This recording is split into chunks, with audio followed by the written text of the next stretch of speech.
पहले सुशील मोदी जी को चाहिए कि अपने गिरेबान में झांक करके देख लें। उनके कई सारे जो नेता हैं वो भ्रष्ट हैं, रेपिस्ट हैं। मोदी जी वही हैं जो बार बार अगर सीधा चुनाव लड़ते हैं, विधानसभा का तो सीधा चुनाव हार जाते हैं और पिछले दरवाजे से कभी राज्यसभा से तो कभी विधान पार्षद बनते हैं। बड़ाई गरीबों के मसीहा बने हुए हैं कि जब ये हाफ पैंट में बाढ़ का जब पानी और बारिश जब हो रहा था तो हाफ पैंट में भाग रहे थे। ये आज से पहले तक सरकार में वही न थे। इतना जो हर दिन हत्या बलात्कार हो रहा था उसके पीछे कौन था? हम तो गिना रहे हैं ना आपके माध्यम से।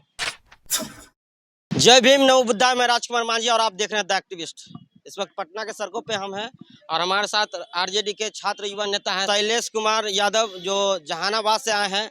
और पूर्व उप मुख्यमंत्री सुशील मोदी जी कह रहे हैं कि सुरेंद्र यादव जो सहकारिता मंत्री हैं आरजेडी से, उनके नाम से गया में थर थर लोग कांपते हैं। बहुत सारा आपराधिक मामला उन पर दर्ज है। उनको जल्द से जल्द मंत्री पद से हटाया जाए और नीतीश कुमार को ऐसे लोगों को जेल में डालने का काम किया जाना चाहिए। सुरेंद्र यादव जी पर छींटाकशी करने से पहले या देखने से पहले सबसे पहले सुशील मोदी जी को चाहिए कि अपने गिरेबान में झांक करके देख लें। उनके कई सारे जो नेता हैं वो भ्रष्ट हैं, रेपिस्ट हैं। जैसे कुलदीप सेंगर जी, जैसे में शाहनवाज हुसैन पे अभी ताज़ा मामला यह है कि शाहनवाज हुसैन पे दिल्ली हाईकोर्ट में एक मामला हुआ है कि इन पर रेप का केस चार्ज किया जाए। उनके अजय मिश्र टेनी जी केंद्रीय मंत्री हैं, केंद्रीय राज्य मंत्री। उनके बेटा लोकतंत्र की हत्या करते हैं। लोकतंत्र की हत्या इस तरह से करते हैं कि आंदोलनकारियों पर सीधे सीधे जीप चढ़ा देते हैं, 4 व्हीलर चढ़ा देते हैं। उनके यहाँ जो उनके अमित शाह जो राष्ट्रीय अध्यक्ष भी रहे हैं, अभी गृह मंत्री हैं, उन पर तड़ीपार का और जज को मारने का भी केस रहा है। क्या क्या केस रहा है किसी से छुपा हुआ नहीं। और रहा सवाल सुरेंद्र यादव जी का, तो इनको पता रहना चाहिए सुशील कुमार मोदी जी को कि जब ये हाफ पैंट में बाढ़ का जब पानी और बारिश जब हो रहा था तो हाफ पैंट में भाग रहे थे। ये उस वक्त हाफ पैंट में भाग रहे थे सुशील मोदी जी। उस वक्त सुरेंद्र प्रसाद यादव जी जो मगध के सम्राट हैं, वो गरीबों के बीच में जब बाढ़ आया हुआ था तो जहानाबाद में गरीबों के बीच में राहत सामग्री बांट रहे थे और आर्थिक रूप से जिनका घर तबाह हो गया था उनको आर्थिक रूप से मदद कर रहे थे। इनको उनके बारे में जानकारी रहना चाहिए कि सुरेंद्र प्रसाद यादव जी हर दिन, हर संडे को, हर इतवार को जनता दरबार लगाते हैं और लाखों रुपया लोगों के, गरीबों लोगों में बांटते हैं, लाखों लोगों की समस्याओं को सुनते हैं। ये सुशील मोदी जी वही हैं जो बार बार अगर सीधा चुनाव लड़ते हैं, विधानसभा का तो सीधा चुनाव हार जाते हैं और पिछले दरवाजे से कभी राज्यसभा से तो कभी विधान पार्षद बनते हैं। और ये छींटाकशी किन पर कर रहे हैं, किनको मंत्री पद से इस्तीफा मांग रहे हैं? सुरेंद्र प्रसाद यादव जी, जो 1990 के बाद से एक बार भी चुनाव हारे ही नहीं है।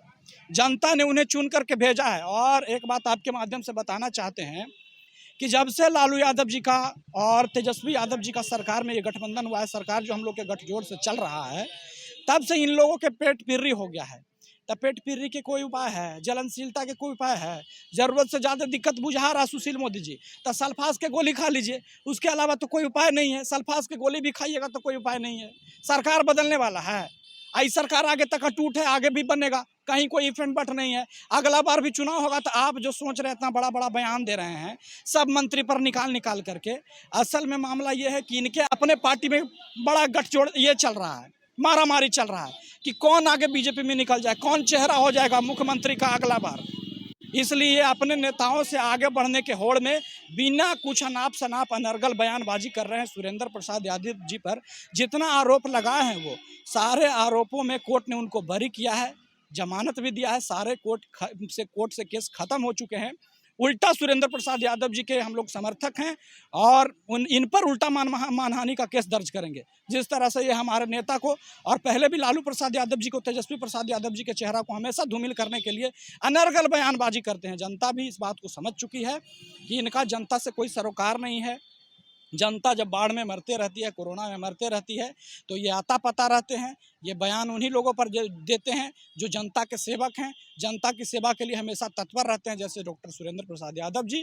तो इसलिए जनता पूरी तरह से समझ चुकी है, सुशील मोदी जी को अंततः सल्फास का गोली खाना पड़ेगा और कहीं इनका मुख्यमंत्री बनने का जो सपना है वो पूरा होने वाला नहीं है। सुशील मोदी जी बोल रहे हैं कि सरकार में, जब से आरजेडी की सरकार में आए हैं आप लोग, तब से तो जंगल राज 3 का उद्घाटन कर दिया। जगह जगह तो दलितों पर, गरीबों पर अत्याचार हो रहा है। आप लोग झूठ मूठ के भाषण देते हैं कि हम गरीबों के नेता हैं, गरीबों के मसीहा हैं। अच्छा, गरीबों के मसीहा हैं, बड़ा ही गरीबों के मसीहा बने हुए हैं। सुशील मोदी जी बने हुए हैं, आज बने हुए हैं। आज से पहले तक सरकार में वही न थे। इतना जो हर दिन हत्या बलात्कार हो रहा था, उसके पीछे कौन था? हम तो गिना रहे हैं ना आपके माध्यम से। हाँ? क्या गिना रहे हैं? गिना रहे हैं ना कि कितना हुआ है, कितना के। जहानाबाद से हम चल करके आते हैं, जहानाबाद में ही देखिए कि किस तरह से हत्या हुआ।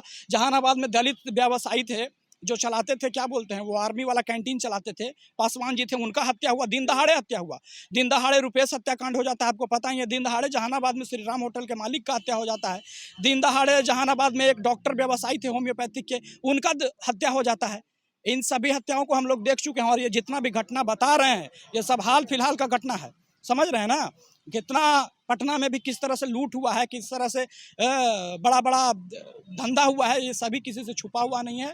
इसलिए कहीं इस पर ज़्यादा कुछ बताने का आवश्यकता नहीं है। जनता समझ चुकी है सुशील मोदी जी केवल बयानवीर नेता हैं, केवल बयान देते रहते हैं, और बयान देने से उनको कहीं कोई फ़ायदा होने वाला नहीं है। उनके यहाँ बहुत ज़्यादा कंपटीशन हो गया, हम समझ रहे हैं, उसी के चलते ये सब बयान दे रहे हैं।